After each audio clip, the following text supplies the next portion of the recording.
जय श्री कृष्णा। नमस्कार, आदाब, सत श्री अकाल, वंदे मातरम। आप सभी का हमारे यूट्यूब चैनल सत्युगारम में बहुत बहुत स्वागत है।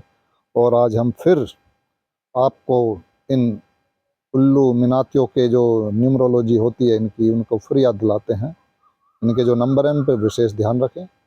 11 number, 13 number, 18 number, 26 number, 33 number, 40 number और 666, ये इन्हीं के नंबर है। जब भी करते हैं पूरी पूरी सारी दुनिया में जो भी घटनाओं को अंजाम दिया जाता है इन्हीं नंबरों पर, इन्हीं फ्री डैश मेशनरी की न्यूमरोलॉजी के हिसाब से अंजाम दिया जाता है।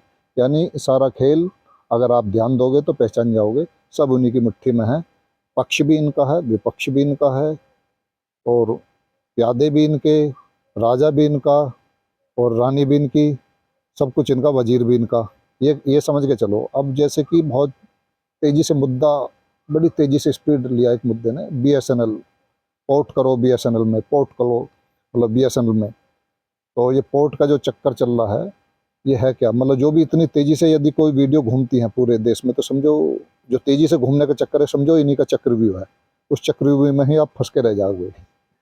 यानी कि जिस तरह से जिस तरह से अंबानी कर लो दुनिया मुट्ठी में, दुनिया मुट्ठी में तो ठीक है, जैसे भी है करिए, और पूरा इंडिया मुट्ठी में कर लिया है।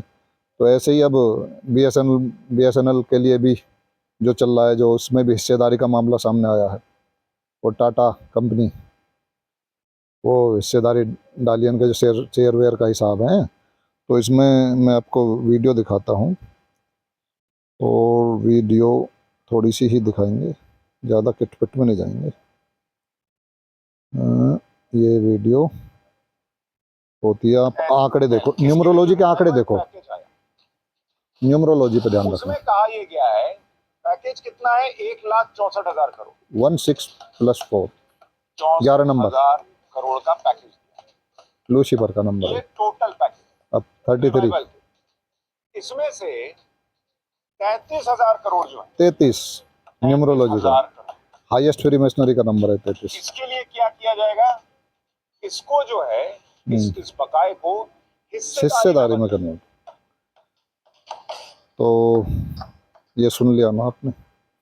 अब इसमें इसका हिस्सेदार को भी देख ले कौन है हिस्सेदार है।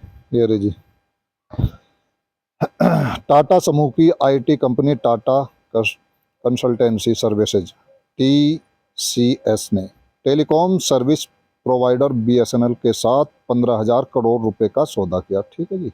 अब ये आखिर हो क्या रहा है खेल? देखो, खेल तो समझ ही गए होगे आप, सब कुछ निजी हाथों में जाने वाला। निजीकरण, निजीकरण का मतलब ही यही है कि कंपनी राज कम बैक, यानी कि इतिहास को दोहराया जा रहा है। पहले तो ये समझो, यानी कि ये सब जितने भी बड़े बड़े जो उद्योगपति हैं टॉप वाले, ये सारा का सारा हिस्सा है वर्ल्ड इकोनॉमिक फोरम का। और ईस्ट इंडिया कंपनी का ही दूसरा नाम वर्ल्ड इकोनॉमिक फोरम है। ये दुनिया को तो गुलाम करते ही करते हैं, बाकी ये एक अहंकार अभिमान रहता है तो एक दूसरे से भी लड़ते हैं। और आपने देखा होगा कि अब अडानी अंबानी का हाथ जो है विपक्ष की, मतलब विपक्ष के ऊपर भी है, राजनीतिक पार्टियों के ऊपर भी है। और लगभग ये फंडिंग तो सभी पार्टियों को करते हैं, खैर ये बिगाड़ते किसी से नहीं है। यानी कि जिसका पतन है उससे हाथ हटा लेते हैं, भाई पतन की ओर फेंको। तो हमारे जो पंत प्रधान है वो समझ चुके थे खेल को, इसलिए वो उठा के लाए टाटा को और उन्होंने ये खेल खेला। ठीक है ना, क्योंकि उन्हें अपनी ताकत बढ़ानी है, अपनी ताकत कमजोर होती नजर आ रही है इनको, क्योंकि उनका झुकाव उधर जा रहा है विपक्ष की। हालांकि आपको पक्ष भी नहीं का है और विपक्ष भी नहीं का है। ये पब्लिक तो समझो बिल्कुल एकदम, इन्होंने समझो बिल्कुल बुद्धि से सोचना ही बंद कर दिया है। जहां जाओगे इन्हीं वर्ल्ड एलिट्स को पाओगे, सब कुछ इनके हाथ में है। और अब पब्लिक भाग रही है, फिर भेड़ों की तरह दौड़ लग रही है। अरे जाओगे कहाँ, वहां भी तो वही बैठे हैं। भाई है इनकी चलती रहे आपस में थोड़ा बहुत पिटर पिटर किटर पिटर। तो जो मेन जो मुद्दा है, मुद्दा इस बात का सोचो कि सब कुछ निजी हाथों में जा रहा है, सब कुछ बेचा जा रहा है। और ये निजीकरण ही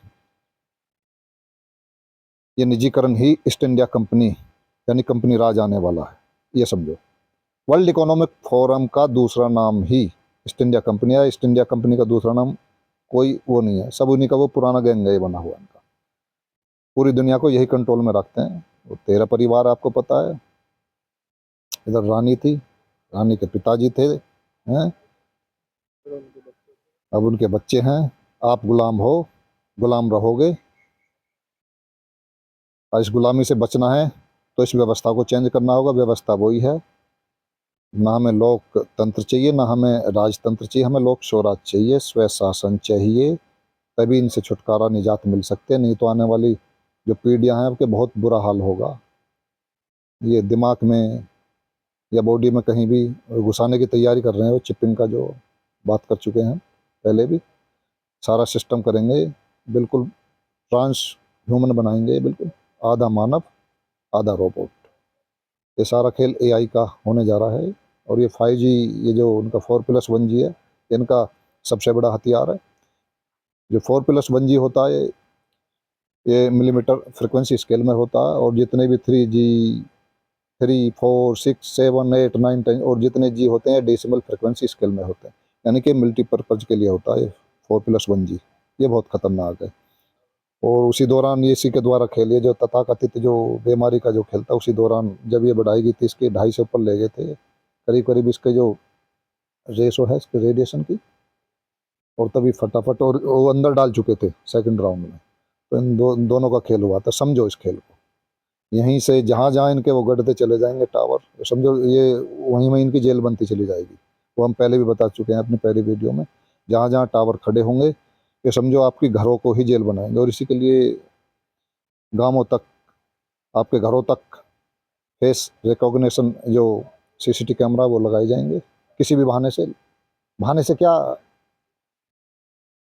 आतंकवादी भी यही बनाते हैं लोग, जो वर्ल्ड एलिट्स हैं, बड़े बड़े हथियार ये देते हैं उनको। और जहाँ कुछ काम करना हो, वो जो मान लो इन्हें सीसीटीवी कैमरा लगवाने, पब्लिक अपना आप मांगेगी सीसीटीवी कैमरा, वहाँ चोरी बढ़वा देंगे, चोरियाँ अपना आप शुरू हो जाएंगी। ये तो पकड़नी पड़ेंगे चोरियाँ हो कहाँ से रही हैं। तो पब्लिक अपना आप के लगाओ लगाओ, आप लगाओ, चोरी कंट्रोल होंगी। हैं तो सारा खेल इनका है, कहीं से भी कैसे भी कुछ भी करवा सकते हैं। बहुत पावरफुल हैं ये तो। केवल ये इनको ख़त्म किया जा सकता है जन जागृति से केवल, कि असली खिलाड़ी इनके पीछे है कौन, जो ये सारा क्राइम होता, आतंकवाद होता, इन्हें हथियार कौन देते हैं, देश क्यों लड़ते हैं आपस में। तो सब कुछ कठपुतली की तरह इन जो 13 हैं, 13 परिवार, और सब कुछ उनके हाथ में, ये सारा खेल खेलते हैं। अपनी न्यूमरोलॉजी ये हर जगह संकेत देते हैं, तो समझो खेल ही नहीं का। तो सावधान रहें, सतर्क रहें, स्वस्थ रहें। जय हिंद, जय भारत, वंदे मातरम, राधे राधे।